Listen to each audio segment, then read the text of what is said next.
Қайырлы күн баршаңызға, каналыма қош келдіңіздер. Сіздермен рогаликидің рецептімен бөлісемін. Егер каналға тіркелмеген болсаңыздар, каналға тіркеліп қойыңыздар. Қоңырауды басып қойсаңыздар, сіздерге жаңа видеом ашылатын болады. Видеоны соңына дейін қараңыздар. Алдымен ыдысымызға 2 жұмыртқамызды жарып аламыз.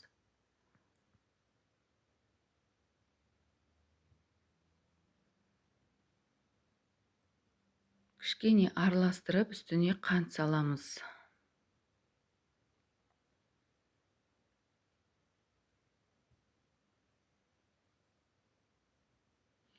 Мен грамдарын описанияға жазып қалдырып қоямын. Сол жерден қарайсыздар. Енді дәміне қарай тұз саламыз. Сосын ерітілген сары майымызды саламыз.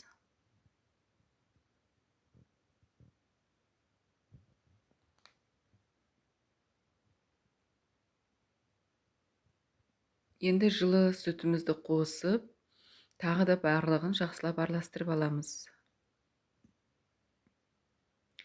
Енді дрожжымызды саламыз, аштығымызды.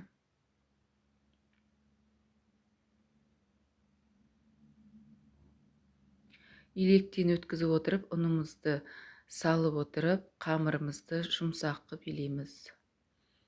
Орташа қылып илейміз. Сұйық болып кетпеу керек, немесе қатты болып кетпеу керек. Формасын ұстайтындай орташа қылып, жұмсақтау қылып қамыр илейміз.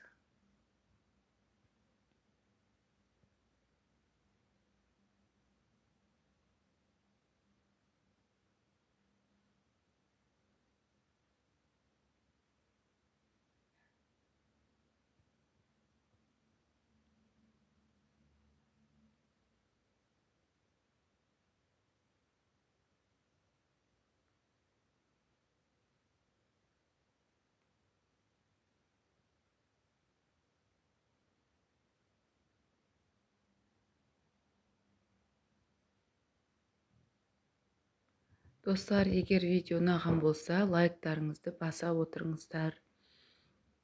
Егер каналға тіркелмеген болсаңыздар, каналға тіркеліп отырыңыздар. Енді қамырымызды илеп болдық. Үстіне осы сұйық майды құйып, жақсылап сұйық майымыз сіңгенше қамырымызды әбден илейміз. Сонда мына қамырымыз жұмсақ, жақсы болып көтеріледі. Енді үстінен салафанымызды жауып, қақпағымызды жауып, үстін орап 2 сағатқа жылы жерге қоямыз. Сонда қамырымыз жақсы болып көтеріледі.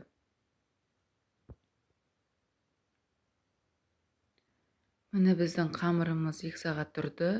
Міне осылай көтерілді, жұмсақ, биік болып, дәмді болатындай, қамыр өте әдемі болып көтерілді. Енді қамырымызды жинақтап алып, шығарып аламыз ыдысымыздан. Сосын керегінше алып, бөліп, сосын жайып жаңағы рогаликімізді жасайтын боламыз. Керекті мөлшерде алып, дөңгелектеп жаямыз оқтаудың көмегімен.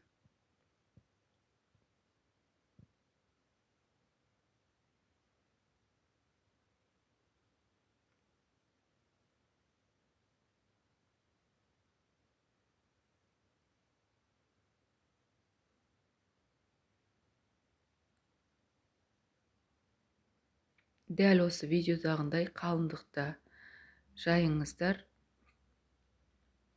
Қатты жұқа болып кетпеу керек. Орташада, қалыңдықта орташа қылып жаямыз.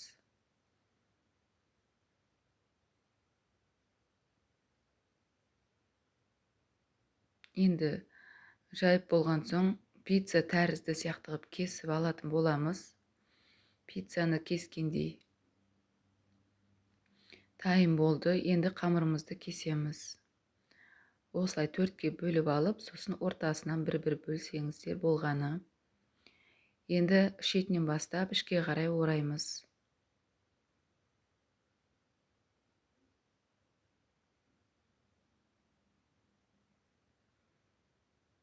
Міне біздің рогаликиларымыз осылай болады.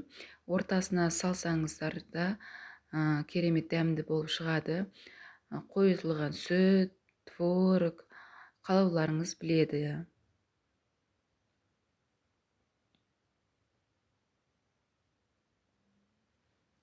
Менде рогаликиларым дайын болды.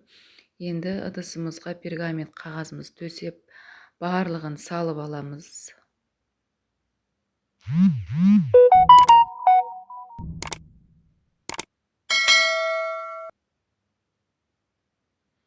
Енді үстіне жұмыртқамызды жағамыз. Бұл жерде айта кететін жайт бар. Мен жұмыртқа жаққан соң бетіне қамырымыз қойып, қамырымыз жарты сағаттай тұрған соң көтерілді. Сосын бетіне присыпка сепкенмін, ұмытып кетіппін видеоға түсіруге. Сол жерде бетіне сепсеңіздер болады. Ол қант пен май және ұнды қосып, крошка жасап бетіне себесіздер. Сонда бетіне үгітіліп дәмді болып шығады. Пешімізде 180 градуста қызарғанша пісіріп аламыз.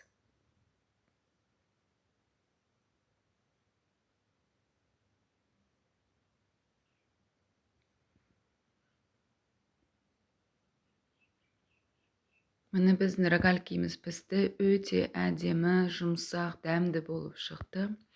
Жасап көріңіздер, жасап көруге кеңес беремін. Өте дәмді болып шығады. Егер каналға тіркелмеген болсаңыздар, каналға тіркеліп қойыңыздар. Баршаңызға ас болсын. Келесі видеомда кездескенше сау болыңыздар.